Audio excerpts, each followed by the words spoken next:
All right, so we can go in and get started. Um, hey everyone, my name is Corey. Stay trapped, and this is Trap Talks podcast where we discuss the intersection of culture and tech. And today I have the founder, or should I say founder of That's- yep of Decent, Mhm. which is an insurance platform. And Nick Soman, the founder of again, founder of Decent. Thanks for joining us. And yeah, thanks for making the time. I know you got to make a quick run for your kid, but wanted to kind of run through that really quick. But I know I did a short intro. Was there anything else you wanted to add?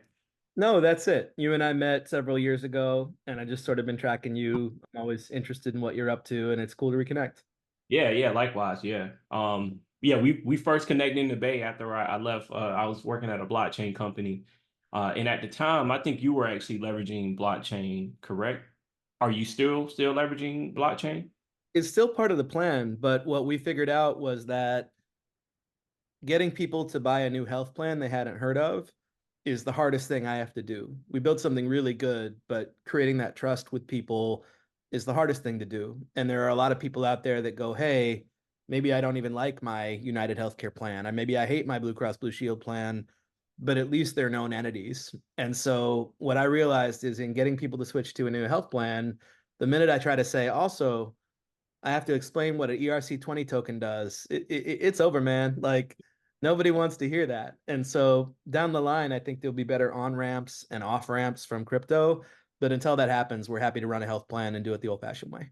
Yeah, yeah, I love it. And we can go down a rabbit hole with that. And I think when I think about how to apply blockchain to different industries, I think one of the most impactful ways is the record keeping piece. Right. And so a lot of it, the conversations that I've had with people who work in blockchain is that we need to obfuscate blockchain or cryptocurrency being involved, like just have it work in the background. Um, which I actually was just reading the article and I want to get your thoughts on it. And I know I'm kind of off the rip here, but United Healthcare Health Group just actually had a hack, cybersecurity hack. How does that actually impact how people view insurance, health insurance? It's such a good question, Corey. So they actually had a second hack. I'll double down on what you said, which is crazy. So they got hacked once, and then they made a ransom payment. And then, and you're not going to believe this, but the folks they paid said, "Hey, we were actually only part of the deal and we broke trust with our fellow ransomeers and haven't paid them. And so you're still going to have to give more money in order to get all of this uh, data back." And now they're being asked to pay a second ransom payment. And how it impacts health plans, it's really interesting. I'm going to answer this question in two ways. Foundationally, the answer is similar. You're just talking about a failure of trust. You've got people that are going, "Hey, I've had a sense for a while that something's fishy in healthcare." And I can tell you what that is. Very long story, very short. Almost every stakeholder except the patient, including the health insurance companies, who you think of as trying to cut costs, is incentivized in the long term to see those costs go up and up and up. So that's crazy. So people are not dumb, and they've seen that their health plan costs have quadrupled since the year 2000. And now they're looking at these big companies, and health insurance is the largest industry in America from an employment standpoint. And you hear these stories, and because Americans are smart, that if they're paying a ransom, guess who's going to be footing the bill for that next year in their health plan premiums? It's me and you.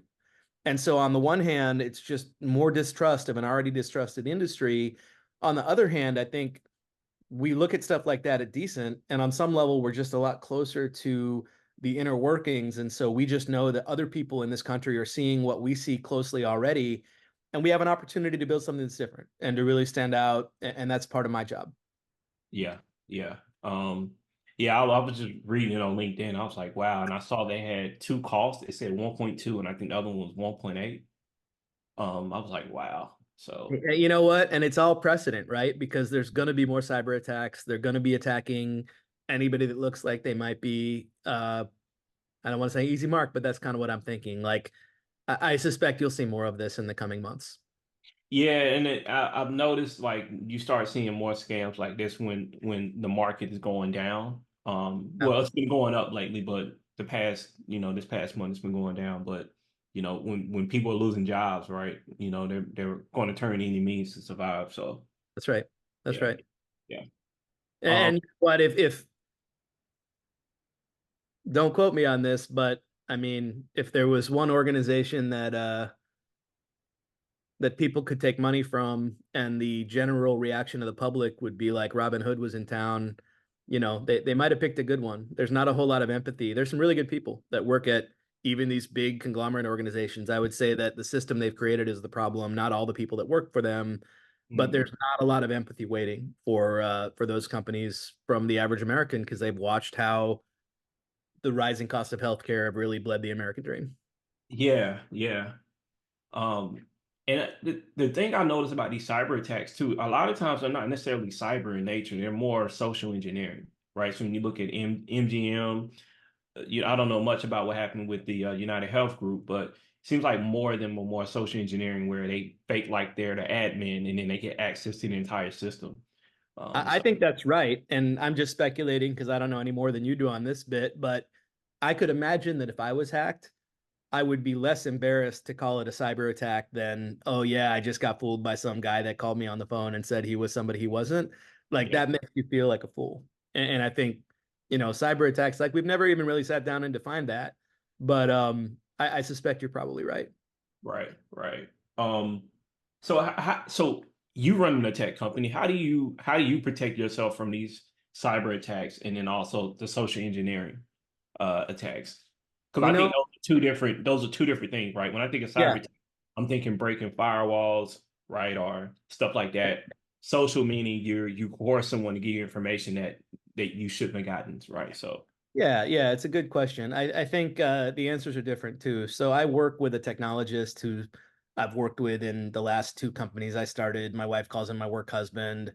He was a high-level engineer at Amazon, and he's really savvy on all things cybersecurity related. And so I hand that off to him. I'm not one of those CEOs that sort of ducks around the firewall or does this or that or the other. I really just try to follow those rules that, somebody smarter than me made. In terms of social engineering, I could be wrong. I mean, I think on one hand, like my job is to read people. That's what I do for a living, to hire them, to try to tell the good stories, to understand what they care about and help them see where we're trying to take this company. And so I have not personally been a victim of that. I think I can smell bullshit fairly well most of the time, not all the time. But a thing that's been happening a lot at my company is a new colleague will get a text message from an unrecognized number claiming to be me and saying, hey, this is Nick. I need you to do me a favor. Sometimes they'll include more personal information, and then they'll say something like, I need you to buy some gift cards. And that's a big scam that's going on right now. yeah, I have to go tell my team constantly, like, these things are getting smarter. Don't yeah, do it. We've had people that have hit us with that email that looks like it was forwarded 5 times after coming from me. On one hand, like I run a fairly informal organization. And so, people can kind of read an email chain. And if something's not written in mostly lowercase and in 3 or 4 words, like it's probably not coming from me. We're small. I think there's a lot of love and trust on our team. So that helps. But boy, these things are just getting more sophisticated. And I think new AI technology is about to take that to the next level. yeah. And it's funny you say that about the text phishing because I used to get texts and I still get texts around people texting the wrong number or whatever. But now I'm noticing where probably 5 years ago, someone would text the wrong number, right? And then I'll say, hey, you got the wrong person in the conversation. And so now they're trying to have a conversation with me, like, wow, you're so nice. And then one actually said, hey, I met you in Vancouver, Canada. And I said, I've never been there.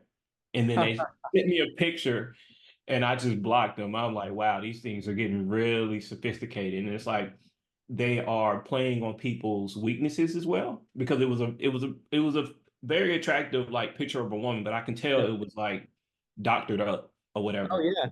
Um, Probably an Asian woman, if I had to guess. it was, yeah. And part of why, and I used to run a company in the social app space, which means everything kind of overlaps with dating. One of the things you learn in that space is that a picture of sort of a young, attractive Asian woman is the thing that gets the single most clicks total from really anybody. across the board. And so all these things are engineered, and a little bit like you said, like they're also being automated. And so it doesn't need to be somebody sitting down and typing that out on their phone anymore. These things are getting sprayed out to anybody that will listen. And occasionally somebody will reply. I used to reply just to mess with them, right? I would try to get them to reveal something about themselves, or I would try to tease them a little bit. And then I realized, like, this is not, one person sitting over there. This is a machine that's built to kind of take advantage of people, um, which is a really good segue back into healthcare. Right, right.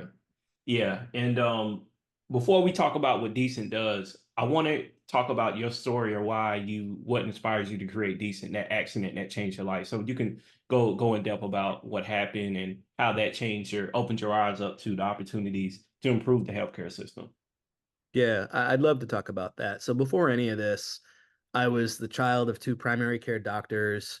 I lost my mom a couple years ago, but she was my hero. My dad is a hero to me too. Really love my family, and everybody else in my family besides me is a primary care doctor. So no matter what happens on this podcast, Corey, I'm already a disappointment. But it's I have a lot of nurses in my family, so I know a lot more you about health know, than the average yeah. person. But yeah, Yeah, So my parents used to sit down and talk at the dinner table constantly about compassionate patient care. My mom would start to tell me and my little sister things like, this is the hardest time to become a clinician in the last 50 years because insurance is really wagging the dog. Like, insurance has stepped up and is dictating how long you can see people for, what you can do for them. And for people that just tried to get into this business to take care of people, and my family is that way, it's very, very difficult. I yeah, remember my dad came home when I was probably 12 years old. And at this point, he'd done primary care for 30 years. He'd become the chief medical executive of a big 650,000 member HMO in Seattle called Group Health. And he sat down with us, and he's pretty soft spoken. And he said, I just don't think my counterparts on the insurance side of our organization care about the patient. And that really stuck in my head. And I decided not to go down that road like everybody else in my family. I got into tech. I love the idea of making big changes, and then started a company, sold it, worked at Gusto for a while. And just when I was starting to get ready to start another company, I left Gusto and I immediately started paying more for health insurance than for rent for my family of four in Sausalito, California. And I just thought, geez, what is happening here? This is hitting my pocketbook. I feel afraid to go out and build something I want to build in the world because of this cost that I hadn't really budgeted for. And then I started thinking, all right, that's a problem that I could lean into for the rest of my life. And that's a problem. I think you and I talked about this last time, that I would never feel ashamed for having spent my life energy trying to tackle that, along with trying to be a good dad and husband and all that stuff too. But there's a great poet, Rainer Maria Rilke, and Rilke said, "The purpose of life is to be defeated by greater and greater things." And like Corey, I don't want to be defeated. I'm like you in that way, but I want to fight fights that are worth my time. And this healthcare thing, like, most people think that we're not going to make it change. Most people think that these interests are too entrenched, that we're a small team, that I'm crazy. And I wouldn't want it any other way. This is a lot of fun. The odds are kind of stacked against us, but there's a ton of people that need our help. And so I get to feel real motivated every day coming into work. And I can't think of a greater gift at work than that. yeah, that's great. That's great. Thank you, Um, man. yeah. So how long? So you've been working on? Actually, let me ask you this: where did the name Decent come from? It's a really good question. So I've answered that question differently to different audiences because you and I originally connected around blockchain. There was a few different sources of the word decent. I'll give you two of them. One of them is, I really don't like most politicians, but I think FDR, Franklin Delano Roosevelt, was as close to a pretty good president as we've sort of had.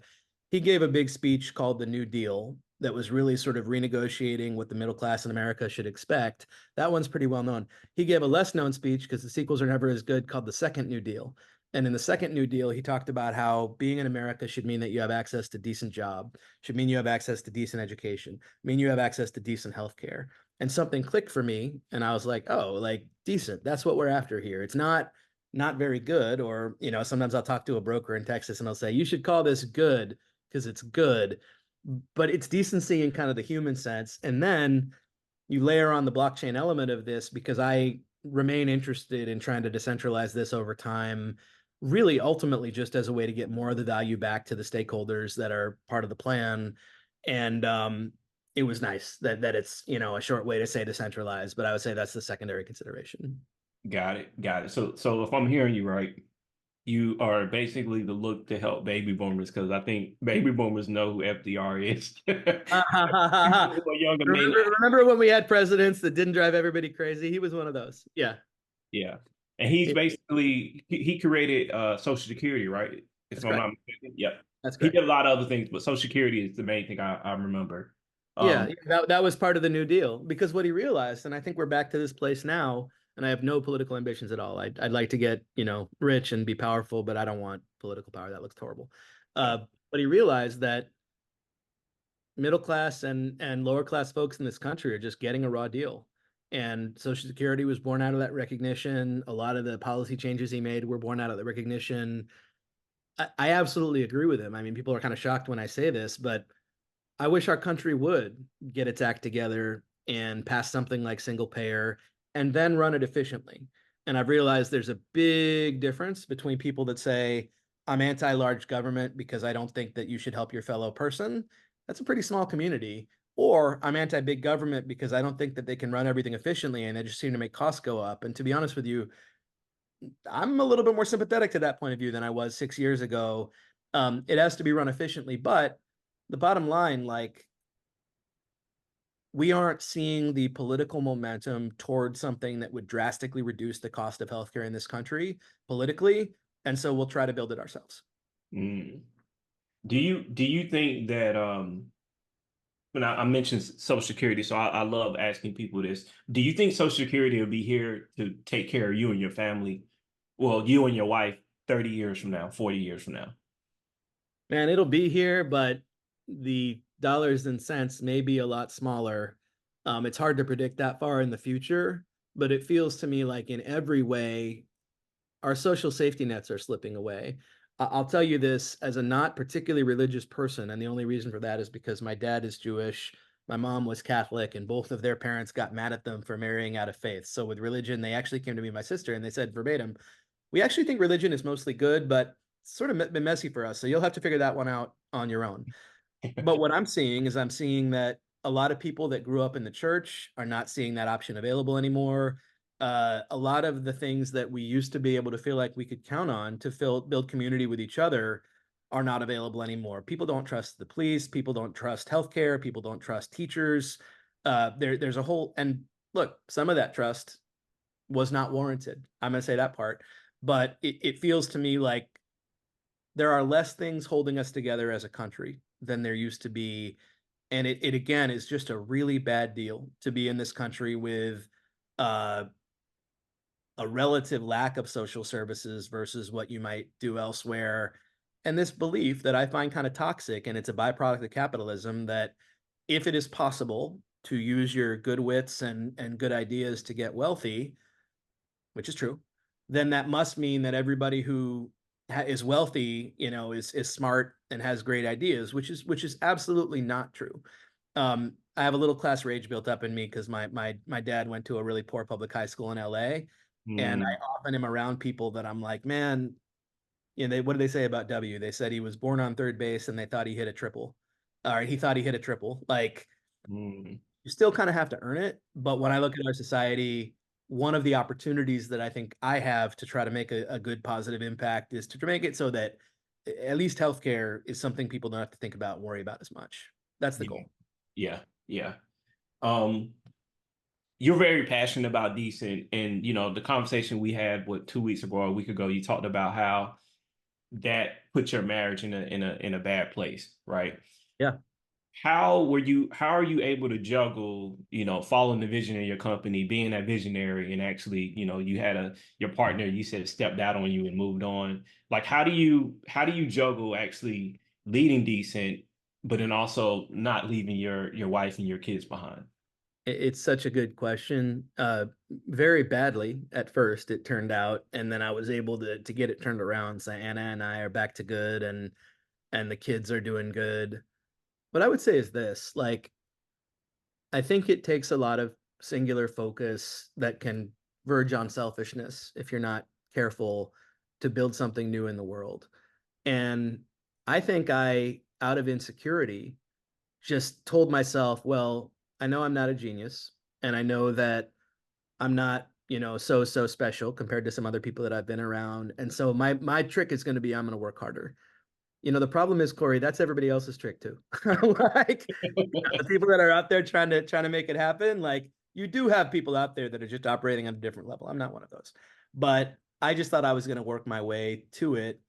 And because what we're trying to do at Decent, I think, is a noble mission, I got some good external feedback on that. And I got some love for that, even from my wife, who was proud of me and remains proud of me for what I'm trying to do. Yeah. But I did something we now call internally, fed myself to the work monster. I just said, I'm just going to do this all the time. I was not as available as a dad early on as I wish I would have been. And certainly as a husband, I asked my wife to go through multiple years of me just trying to grind, which is okay, but without being as attentive to what she needed, without having that communication about, look, you're doing a lot of this stuff for me. What are you not asking for that would support you? And I think, I justified it because normally, boy, if I'm thirsty, you're gonna know. If I'm hungry, you're gonna know. I'm good at asking for what I want. And I married someone who's wonderful, but comes from a different tribe, and she's more likely to be a little bit quiet and get through it. But I should have been more curious. And I think what's changed, number one, we sat down and had that conversation of, hey, it looks like things have gotten really hard between us. What would have to change for me to be able to give to you as much as you've been giving to me? And then we sort of found a way to do that. And a lot of that is like direct, tangible sacrifices of work time. It's not just the conversation. I think men sometimes have this tendency, or I certainly had a tendency to think if I just say the right words, or if I can get through this interaction, then it's all good. No, she needed me to actually commit time to her every day, which turned out to be something that I would enjoy. And then check this out, work's going better. And like, this is where I feel like the ultimate idiot because I really was running an unbalanced life and then expecting that because of my hardworking self, the right things would happen and I would have a good outcome. I can never tease out causality. The world is far too complicated for that. But what I can tell you is being more connected to my wife and to my children has not only been the best change I've ever made for myself personally, but it appears to have been an unlock for work. And so all of that is sort of a happy ending of a really fraught year or two. Yeah, that's lovely. I'm glad to hear that. Thank you, man. And you know what? Because you said it, like, hopefully my kids won't watch this. I've always been a little bit cocky and even a little bit of cocky with women or whatever. And like, I didn't think she would actually file papers, and she did. mm, I was like, yeah, I know it's hard, but we'll get back to this later. And she's like, bam, I'm done. And I remember being like, oh shit, and having to take it much more serious. And that wasn't just like a bluff. Like we thought we were done for a while, yeah. and it took a lot of thinking on both of our parts to sort of recommit, and I'm very glad we did. And boy, I couldn't love my kids and my family more, and so I feel thankful every day that we found a way. Wow. And you added that last part, and I'm hearing the third thing. Number one, we as men, sometimes we lean too much more into our ego, especially being founder centric. You're in a lot of rooms where, you know, people talk about their dreams, but not everyone actually acts on them. So a lot of times, and I'm guilty of it too, where, not, I wouldn't say guilty, but it's the environment, right? Yeah, Where you yeah, yeah, have to yeah. into your ego, but you got to know when to turn it off. You The got it. second, That's right. That's right. the second thing I'm hearing, controlling your ego, you went through a period of higher awareness, being aware of like the impact of what you was doing, right? And knowing like, oh, and when she put those papers, you like, oh snap. Yep. You probably Yep. went through a what they say when people have like a near life death. Yeah, yeah, yeah. It felt a little bit like my life and my marriage flashing before my eyes, and I was like, oh. But you know what, man? I mean,